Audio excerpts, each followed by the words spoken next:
we go through it once without me pausing and commenting, and then once we finish it, we'll go back, and then maybe we'll then play and pause. So let's just say what he has to say from start to finish.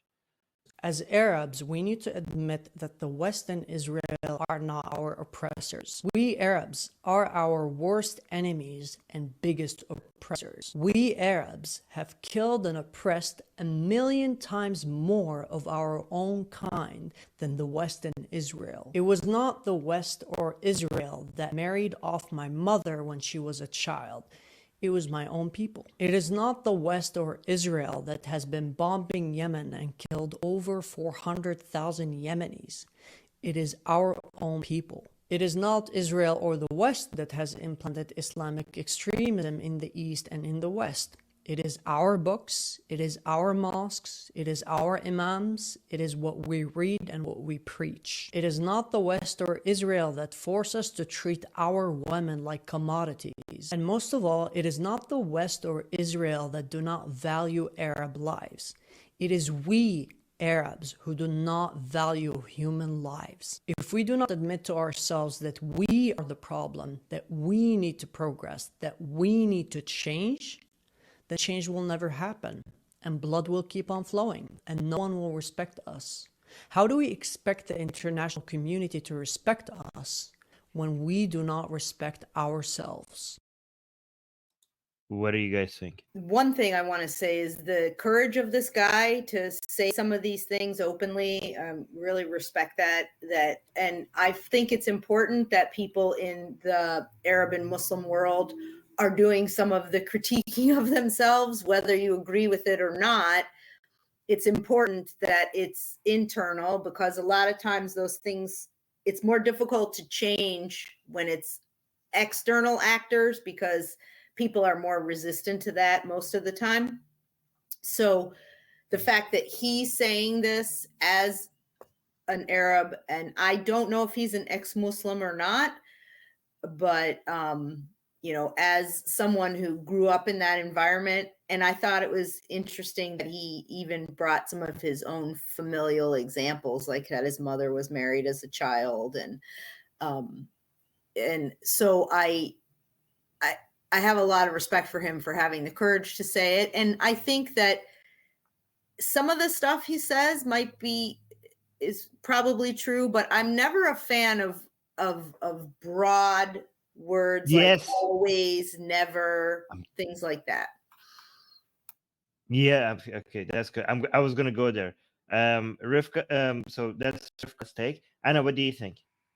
Before I say Well, anything. first of all, I really appreciate that he's giving this voice, because a lot of Arabs and Muslims, they are afraid of saying such things, especially in like Arab communities. It is often frowned upon, and like other Arabs might even attack him, both in the real world as well. So I think he's doing an important job, but like I have other things that I want to say when you would show the video again.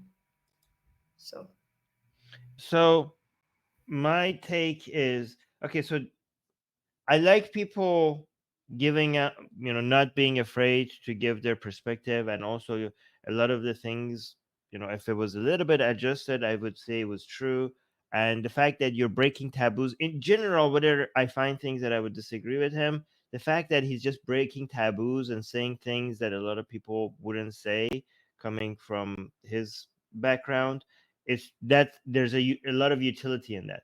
And again, I know I'm being picky, but it's important to be picky, because if you're not being picky about these certain takes, that's what leads to a lot of support for stuff that end up causing a lot of harm, right? So I feel like it's too collectivist, it's too black and white, and it's a little bit self-hating.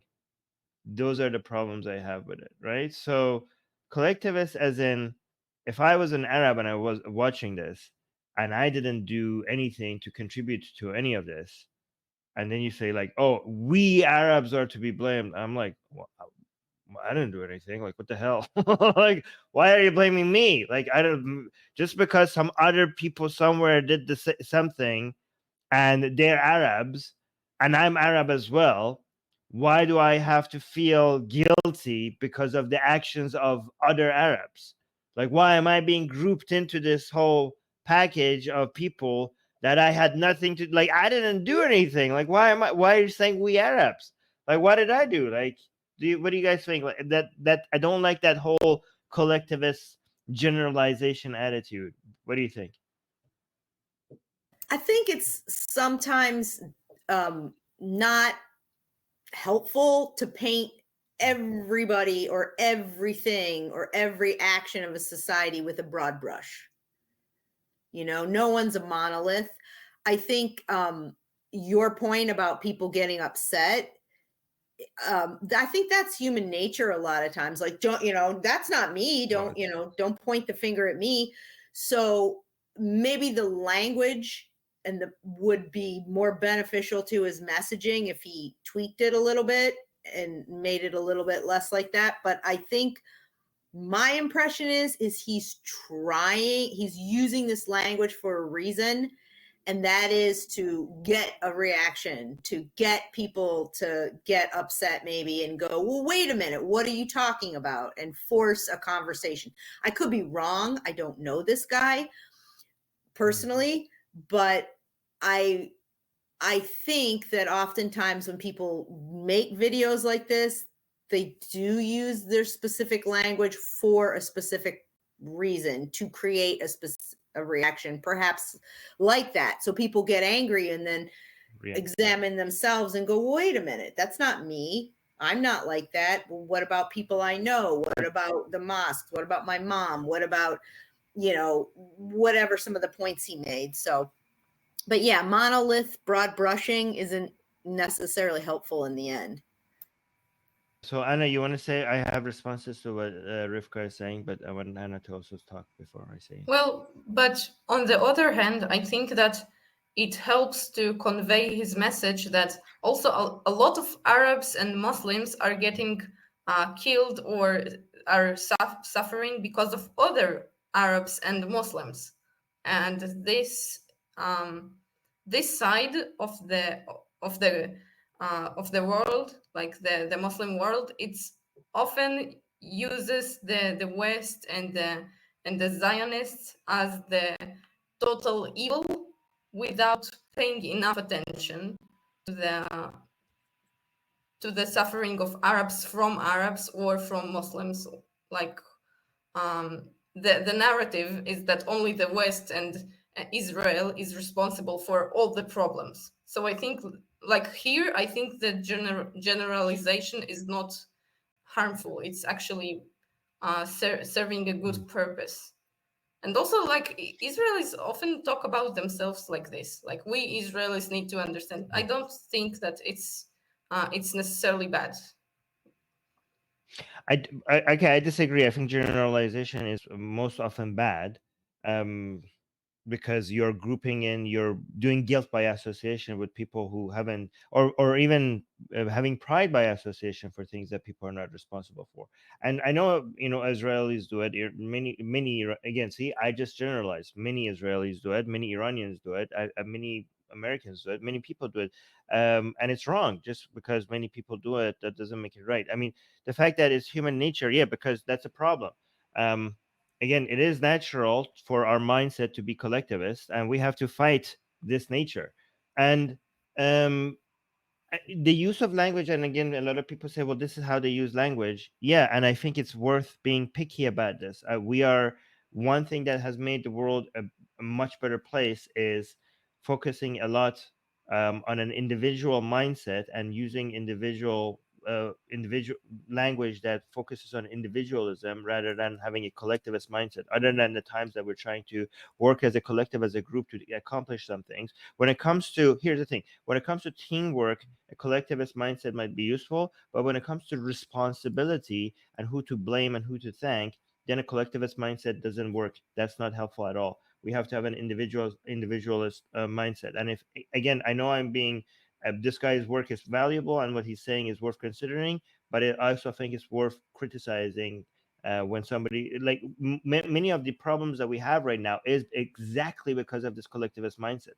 So I don't think when it comes to responding to people who or collectively are blaming Israel or collectively thinking that they're the victim, I don't think in response to that collectivist mindset, we should also fight back with that with our own collectivist mindset. I just think like we need to go to what we have seen works, which is individualism.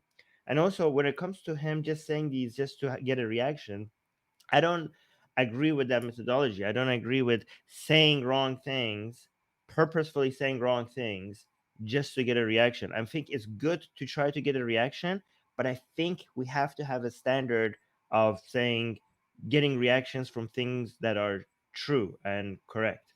Go ahead, Anna. Well, but when um, when people who are against Israel talk, they often put together both Zionists, Westerners, white supremacists, or even white people in general. Like they are the ones who are using this collective language the most, I think. And here he is trying to get to this section of people, and he uses the same language as they use. So I think that But that's it's. two wrong doesn't make it right. Two wrongs doesn't make it right? Just But the because they're way to using address the way to address the person is to use the language he's using. No, like this is no, my no, no. idea. That's a logical fallacy saying because they're doing something wrong, it justifies we're doing something wrong. I don't think that just because somebody else is using a wrong methodology, that doesn't justify us doing it.